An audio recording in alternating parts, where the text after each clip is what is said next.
President of the Jamaica Medical Doctors Association, Alfred Dawes, says the health ministry is failing badly in its attempts to address the basic problems that have served to diminish the quality of service in the sector. Dr. Dawes made the comment at a press briefing last week. Dennis Brooks has more. Dr. Dawes says the bread and butter issues that define any efficient healthcare service have been ignored by the local health authorities. Dr. Dawes says the ministry has to address these issues even as it prepares to accommodate a batch of 250 new doctors into the sector. According to the JMDA president, the health ministry appears to be shielding its eyes from the reality that the health sector is in shambles. They believe that just employing more doctors and doing patchwork with the present system that we have will solve the problems. But the problems run very deep.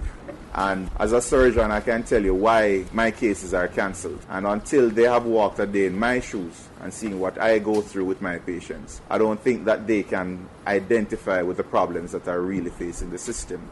So we are going to present it to you and see if we are being unreasonable in asking that the healthcare system be fixed before you try to expand hospital services. Dr. Dawes says there's a chronic shortage of even basic protective clothing for doctors who have to perform surgeries. It's about providing us with proper materials. I can tell you that I lost a pair of underpants a couple of weeks ago when I was operating on a trauma victim and blood soaked through the cloth gown, which is of substandard quality. And because I didn't have on a garbage bag, which we were forced to wear at times because there's a lack of aprons, I put myself at risk, not knowing the status of the patient when it comes to infectious diseases. Dr. Dawes says surgeries are being performed in unsanitary operating theatres. The theatres that we operate in should be sterile units.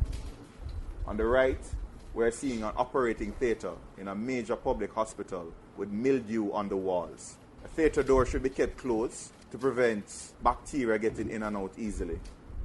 We're operating in theatres sometimes where the doors cannot be closed and are left open for the duration of the surgery. According to Dr. Dawes, the health ministry is guilty of failing to adequately manage the limited resources at its disposal. This is about poor resource management. The mask I'm wearing on the right is the N95 mask that is used for personal protection when dealing with an Ebola patient. The stockpile of these masks are being used as regular masks in the operating theatre because we cannot get the cheaper surgical masks. It is about inventory management. It is about a dysfunctional supply chain that needs to be corrected before you expand the services. Dennis Brooks for Nationwide News.